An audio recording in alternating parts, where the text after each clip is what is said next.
Today we talk about Ukuhlola, ditaula, tintlolo, amathambo.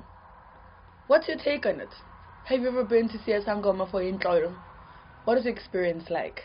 Well, today we unpack that issue.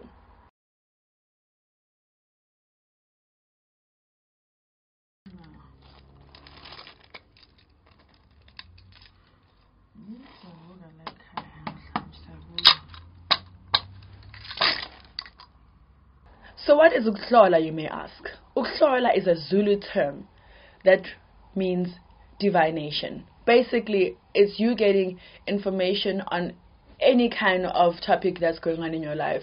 But generally, it's about an overview of what's going on in your life and how you can be helped. And Ukuhlola can be able to provide solutions for you in terms of how you can be assisted. So firstly, is for you to find out what's going on with you in your life currently. Secondly, it's to provide solutions. Out of everything that you can ever learn from Ukuhlola, it's always a validation from what you learn of and what you are shown via your dreams daily. Dreams are so important that you can literally know exactly what's going on in your life currently by dreams alone. And the way dreams are so powerful, dreams can lead you to your hlola, but Ukuhlola cannot lead you to having dreams. See the order of things? So whenever you get dreams, jot them down so that you can remember them and get to read them at a later stage, because they'll mean more when you do.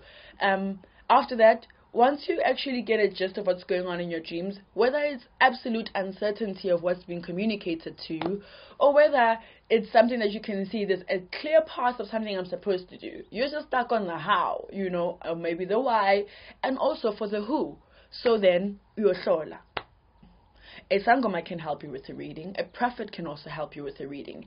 Basically, anyone who can has the ability of being able to see other people's futures, life stories, or current events that are going on in their lives today. Those people, such as a sangoma, a prophet, mthandazeli, people like them are able to give you a reading that will make you a more understanding of what has been communicated to you via your dreams, which ultimately translates in your reading. One more thing that I can add on about Ukuhlola is the importance of the detail it carries in terms of the validation in people's names. For instance, if maybe you have a dream of a figure, let's say a grandmother, which you do not recognize, but this grandmother keeps coming at you quite often in your dreams. You don't know who they are because they passed on before you were born, or you never actually got to meet. Fast forward to you getting a reading. Once you get a reading, that same grandmother, depending on who she is in your ancestral hierarchy, is going to show up in your reading. And let's say it's one of the ancestors that actually want you to take on the ceremony of being a sangoma or usebenza umoya ukuthi uhlahluba abantu. That grandmother is going to be very prevalent and dominant in that reading. It'll also go to an extent of telling you on which side of the family this particular grandmother is from, who she was when she was alive, in terms of was she a gifted person much like yourself, or if she was a regular person, or she was a very staunch Christian goer. So it'll be able to articulate some of those things for you. And also the most important part, if a grandmother like that shows up, the first point of reference the sangoma is going to ask you, rather the first question they're going to ask you is, who is this character by name? And if you do know this person, big up for you, because you will be able to then equip the sangoma to recheck based on the name that you have provided. So a sangoma will go back to the bones and ask this particular person, so Refiloe, are you the grandmother that's showing out so strongly and who comes to visit this child through her dreams? Then alahleli amathambo. The grandmother then, if they are who you think they are based on the name you have given, they will also validate further how you can be assisted, what is it they need, all that kind of information. So hlola is very detailed in that regard, and it helps in affirming certain things that you may not be sure about, but then now you get the clarity that you've needed. I know from my experiences from Ukuhlola, I have found out really big and interesting information about families. From if a child is really born from their parents as known publicly by the family, or if a family is using the correct surname or not, or whether what kind of home cleansing you would need if I were to come and cleanse your space. Sometimes you may need a light cleansing for your space, but sometimes you may need to add a bit more other things to help and level out the energies that exist in that homestead. So how will a Sangoma know these things? How does a Sangoma know how to help you? Literally, a whole bulk of the information that is brought to us, Isangoma, is relayed and translated to us via dreams as well as Ukuhlola. Ukuhlola being the differentiator between a very simple yes or no question. If I need to take you for a river cleansing, so Sipho, for me to take you to a river cleansing, does Sipho need or rather a basic cleansing? Does Sipho need a home cleansing, or will he need to go to the river to get his cleansing? Literally, a simple question like that. I will take to the bones and I will ask, and they will be the one that affirms and validates what kind of help and intervention that you need spiritually.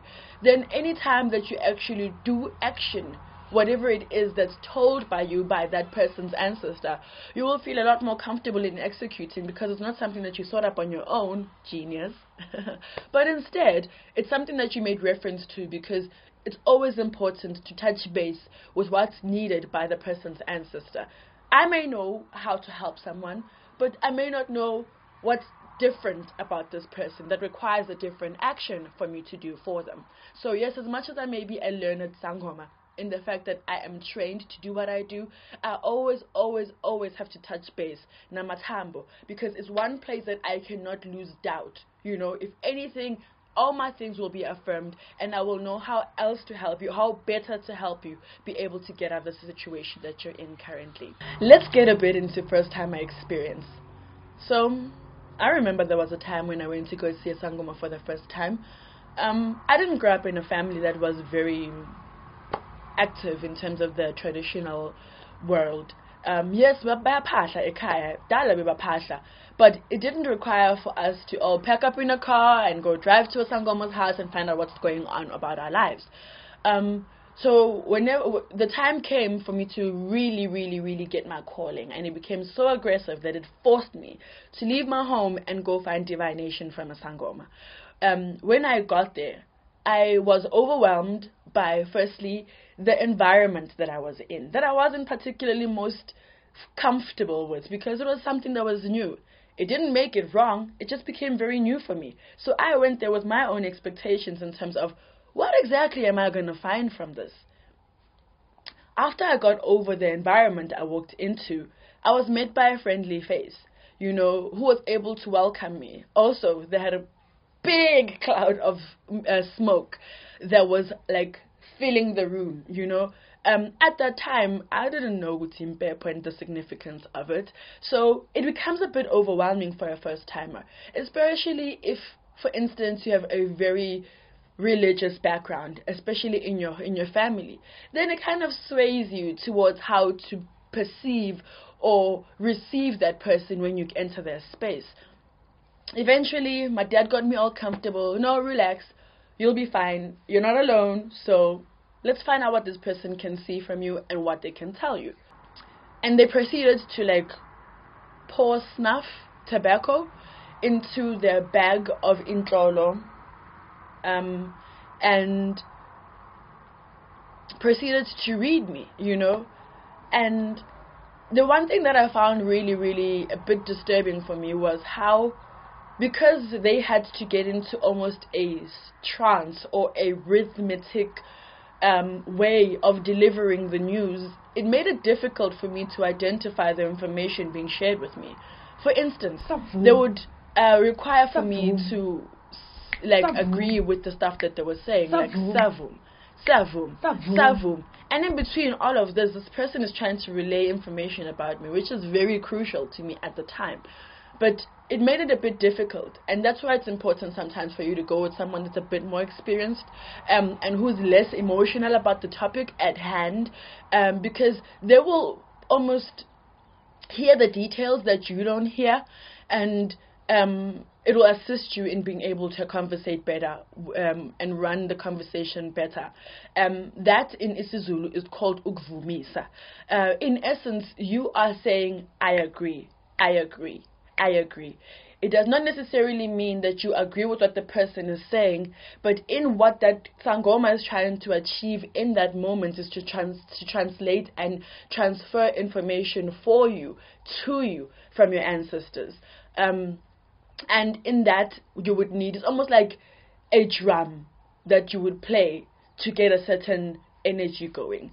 Ukuvumisa would be basically that drum that's being played to help that sangoma be able to channel and tap into your energies and your lineage.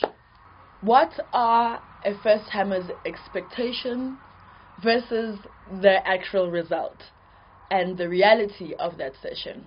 Obviously, you're getting there and you're thinking there's maybe animals hanging from the ceiling. From the roof, there's going to be a snake slithering, sliding across the room. You would literally have to hold in your breath because there's probably a stench that's going on in that space, and the sangoma is going to literally look like they come from a horror movie. Yes, you have been conditioned to think a certain way. When it comes to spirituality and traditional healing, you almost have to unlearn what you've learned and relearn things all over again, because things are going to only be presented to you specifically for what's being tried to achieve at that moment, versus what's supposed to really touch your heart and change your life and deliver you from where you are to where you need to be. The expectations that you have will definitely be crushed the moment the person starts translating information about you and relaying certain things about who you are and what's going on in your life. So be very mindful when you go to see a sangoma, whether it's the first time or not. And I would also love to touch on to people who have been going to sangomas for a very long time, right? In terms of hlola and going to try and get the help they need. I understand for a large majority of you, you no longer have the trust in terms of believing that a sangoma is going to help you. And with how many times you've gone and seen different amounts of healers, and how many times abagezi semfuleni or entabeni or wherever it is, or whatever rituals you had to do, that particular sangoma felt or saw that it was right for you at that given time. It does not necessarily mean that, yes, that's going to be the best practice for you, but it also doesn't mean that you should not give that person a chance, because you'll never know who is actually going to be the one person that's going to help you. I remember back in the day, when I was 19 years old, there was in 2009, and I remember I came back ekhaya endembeni yami, and I literally had this big room that I didn't know what to do with it, how to decorate it, how to place what where. I was literally fresh out of Hogwarts, entwaseni. And I remember there was countless times when my clients would walk in and they'd first look at me, that I'm this girl with, like, let's say for instance, with the blonde hair and the nails, and I'm quite young, so automatically they become apprehensive, their backs against the wall, they're not very receptive. Even the energies they come with are now closed off because they have assumed on who I am and how I can help them. Sadly for them,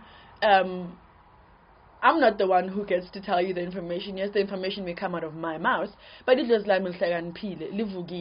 and is always present. So I can always address to such things, and as well as know how to counter a person who comes with that mindset. Because ultimately, I don't care if you judge me, it's not about me at the end of the day. And one thing you'll learn about traditional healing, especially as a gifted child, you need to get over yourself. Like, a lot of the things that's going on around you and happening to you have nothing to do with you, and you never asked about it. You don't give your consent. If whether funi dlozi or funum sebenzi, You don't ever get that. And for as long as you're still owing in terms of giving idlozi lakho the graduation and ukukhula nomithi ebayidingayo emzimbeni wakho, then literally no one's consulting you. If anything, you're being told. The time for you to be asked questions and to ask your opinion or what you want the changes to be, that time will come. But you have to earn your stripes, and that comes with a bit of years of experience. Until then, you still have to have a listening ear and humble yourself to the work that you do for others. So with that said, there's something that's also quite important about your hlola besides you never being there before.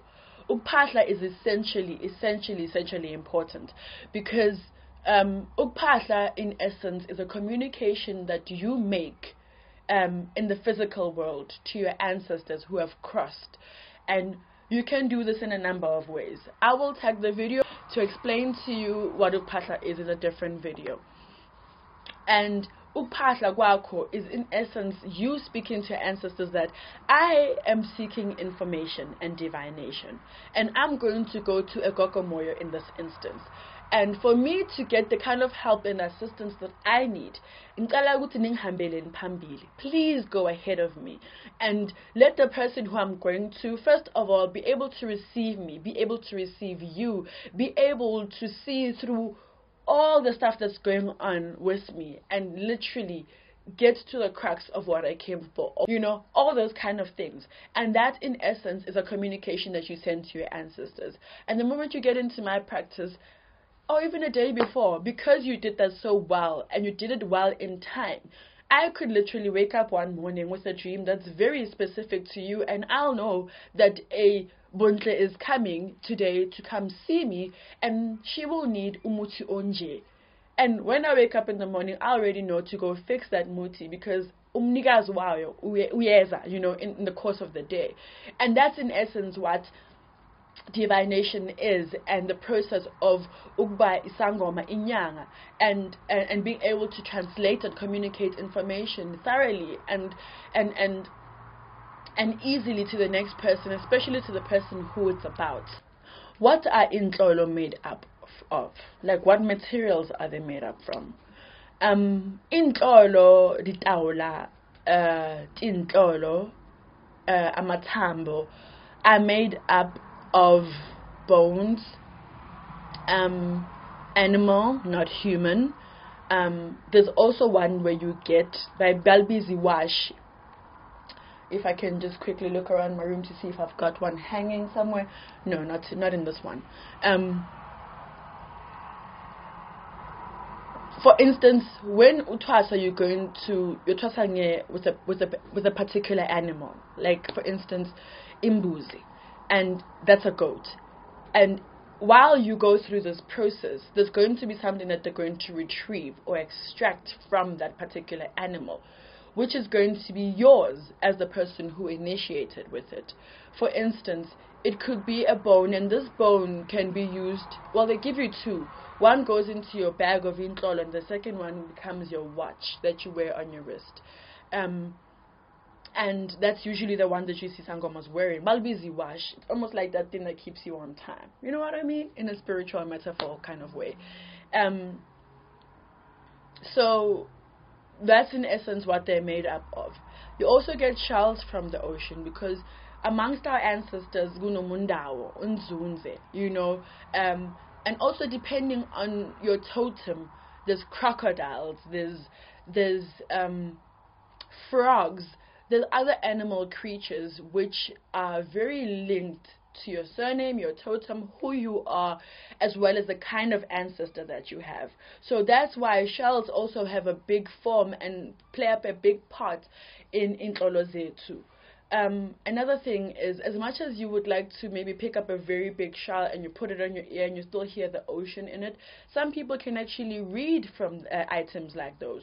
So our gifts are not the same, and don't ever on any day try to limit yourself to how well you can see, or how you can see, or what items you need to help you see and diagnose someone with whatever issues they have. Whether it's a glass of water that you pray upon and then you look through, and then you give a person the information, or it's literally a blank piece of paper that you've taken out of your client's book, that will literally have their whole lives printed all over it, and only you can see, because that's how you're gifted. There's literally many ways, or it's a mirror, or like there are endless amount of ways that you can see. Don't just limit it to inhlolo. So if your heart says ufuna udinga umuntu womoya, like a prophet, umthandazeli, for you to give you the kind of help you need, go to such a person, and it's quite important for that to happen. There's something very important that I would like to share with you guys today. And for me, this is something that has literally saved my life time and time again. Saved my time, saved my life, saved my money, saved resources. Literally, it saves, right? And yes, Ukuhlola. What I mean by it is, let's say finally you're PHAHLA, right? You have this calling, you don't understand what's going on with your person, on your body, you can't sleep at night, you're having so many issues, and you're told one day finally you're PHAHLA. Okay, what is that? So they unpack the whole story for you and tell you what it is. But then they then tell you that like literally you went one day because you heard of some really powerful sangoma that reads well. Great, I'd like to hear what she has to tell me, or he has to tell me. So you go and look for divination from that person. And ultimately, while you're there, this person realizes that the urgency for Ukuhlola is actually quite high. And that's what's pressing against you and causing all the mayhem in your life. It happens. It's not just throwing you off course that there's an urgency behind Ukuhlola. Abantu abafani yet again. But then this person proceeds to say, "Kwamele uthwase la ekhaya," and you're like, "But I don't know you. I've never been here before. Abangiphupisanga le ndawo lena. Are you sure this is the place I need to go to?" And they insist, "Kula fanele uthwasele khona." Great. You finish your conversation. Yakuthi imali inkomo, what's needed, etc. You go home. What I advise anybody to do is go get a second opinion. Not that you're going to find every reason to counter what that person said to you, but you're going to validate what it is that they saw from you. And in you validating, don't just go validate whether uzothwasela laphaya or not. Validate amadlozi awabonile. Validate ukuthi wena unamadlozi anjani, uthwasa kanjani. All the other information that was given to you. Validate that as well. Don't go to try and catch that person out to show that there's no way I'm going to thwasa there, etc. Guys, sorry to break your bubble, but not every person is going to be shown an address, a pink house, a face brick wall, a mama with big curves, or a baba with a big shoba, or you're not going to get a very distinct picture. Not all the time. So if that's what you're waiting for, sadly, it might not come to you, because I'm not waiting to our funny. And they don't communicate the same way. So as long as you may be hearing from other people that you have to be shown who or how or what, it doesn't always happen that way. It doesn't make you less gifted or mean that you're gifted in a lesser way. No. It just means that Ukuhlola has not in a way to give you such clear information yet. Sometimes you literally have to go to someone and start the process with them in terms of ukudla amakobongo, which will be in another story another time. And only then will your Ukuhlola be activated and find its voice, or find ways of how to communicate with you. So please, there's no cut and copy, or cut and copy and paste, or template, or cookie cut out, or anything like that, or a stencil that you're supposed to be going with for you to figure out where or how you're gifted and what is required to assist you. Going further on this topic is, even if, yes, it gets confirmed, go back, proceed with everything as you were told, because along the way, whether it's something as simple as Gogo, you get to my practice and I say to you, finally nyogezisa, or finally thengi inkukhu enjani, siwenze ele ini. At some point in your dreams, you should be able to have validations of such things. whether you dream of yourself emanzini, it goes on to speak to something that I spoke of in our reading. It won't happen boom, boom, boom, boom, boom every day, but if you keep your dream journal, you'll be aware and mindful of what the pattern is in terms of what amadlozi wakho are making you see. And yes, uyoqhubeka ngokuthwasa, kufikele isikhathi la maybe you're supposed to now ukuthwasa, like the actual ceremony. Again, ukobela wakho ngangakcheckela endlini, you know, check for you the status. Are we ready? Amadlozi wonke aphelele, kwenzakalani ngawe? And uthwasa kanjani specifically. That, like, this is not going down to the details. Time of day, what cloth is needed, what. Literally, we're ironing at the details now. And it was like at this point, sales like to a point where communication is not difficult to be had. After this person reads you, uzothi yebo ngempela siyathwasa next week. This is what we need to do. And then ukobela wako must be able to be honest enough to take you by the hand and take you to someone else, whether they are absolutely neutral to the both of you or whatever, and go and check their own homework. Weekend. Much like after even to the point where they're supposed to take you home officially, they should do that as well. Because the last thing you need is for you to go back home after all these ceremonies, and you sit there and literally look shy more. No one's coming in, no one's coming back for more readings after they've come back the first time. Or like your personal and that's in avoidance of such things. So it's not that I say don't trust the ikobela wako. I'm just saying that it's not a bad thing to mark your homework yako. It's not a bad thing at all, because you also get growth, you also get enlightenment, and it also builds trust and a good relationship between one and ikobela wako, because it's someone else who can go along validating things that you have seen for yourself, witnessed for yourself, and taken as gospel from umuntu okufundisayo lo mthembe ngempilo yakho initially. So that's what I mean in terms of marking your homework and the role that ukobela has and a sangoma has versus the role of a person who's coming to seek divination from a sangoma. We all have roles to play. You have to make sure that you seek and you speak to your ancestors before you attempt to go to speak to a sangoma to get the assistance you need. Very much like how a sangoma should, whenever they want to subscribe things for you, literally go down into the detail in terms of ukuhlola to find out how you can be assisted, what needs to happen for you to find your growth, etc. So that's the roles that both you and I would play. It's not just you coming into my practice and saying, I want you to namhlanje lo nyelo eziblonde ezimhlophe. It's not about that. If you're going to make it about me and how I look like, then you've lost the plot. Then you shouldn't come to my space, because you're here to now look at the person and you're not here for little elukdonsile into my practice in the first place. Just saying. I think since I've been a sangoma, I think I've had over 50 readings. Only because I had readings before on Twasa to figure out what was wrong with me. I had readings while in Twasa to figure out if things were being done correctly. I had readings done even when I was in my own practice all by myself, because maybe this week there's a different energy about msebenzi wami, or I'm attracting abantu bafuna ukuthwasa mostly, or I'm attracting people that need river cleansings, or people like who are bereaved, or people who are struggling to have babies. You know, it was letonza, you know, specifically to intando yabo and how well they're gifted and how they're gifting you. So with the many times that I've gone hlola, one thing I'm a big advocate for is recording. I don't record to trap a person and to like see next time are they going to say a different story or whatever the case. I don't come at it in a malicious kind of way.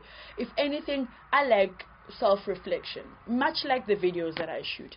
If you notice, there's something different about the videos every time, because I sit back and I scrutinize too much lighting, too little lighting, background not big enough, I'm too close, I'm speaking too much with my hands like I am today. But self-reflection is very important, because sometimes you may look at the next person but don't spend enough time looking at yourself. And I listened to those recordings again, and some of them have gone to the extent of validating dreams that I had forgotten I had years, many years ago. But someone would say, "Suguphi isiphika sakho esi-red and yellow," and I'm like, actually, hang on, I've dreamt that before.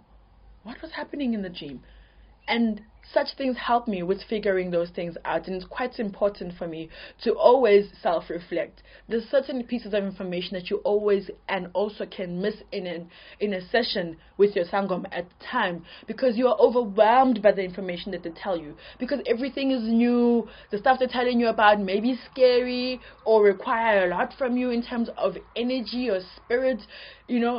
There's many different things that could potentially make it difficult for you to catch everything. Ukuvumisa is also one of the things that will make it a bit difficult for you to remember everything or catch everything that was said. But in a recorded session, it allows you, in the comfort of your own home, when you're in a much calmer and relaxed environment, go over it and get a bit more information that you missed previously. I hope this video helped today, and thank you so much for tuning in. There was another episode of Ezasendumbeni with your host, of course, Moyo. Thank you so much for tuning in. And of course, as South Africans do, we only recognize 2 seasons, being summer and winter. Anything else does not exist for us or is not recognized. We don't have light versions. So yes, hence videos like the ones that I post. Enough with the fear, enough of the scrutiny, enough of hiding away and not believing that what we have to share is of value. Every person, every topic has its own audience. I'm not trying to be a very popular somebody. I'm trying to enlighten and help people get over some of the fears and inhibitions they have based on what the media has collectively created about us. It takes one day at a time, one video at a time, one topic at a time, one sangoma at a time. Eventually, we'll go back to being as respected and as loved and as cherished in the communities as we were back in the day. And yes, today I may be on YouTube. Tomorrow I'll be on radio, hence Moyo Speaks. Moyo speaks on radio, speaks on TV, speaks on YouTube, speaks on podcasts, speaks on print. Like, I won't ever run out of ways to communicate with you guys, but every single time it'll be very fitting, very necessary, and it will always have its own audience. Thank you again for tuning in. Togazan.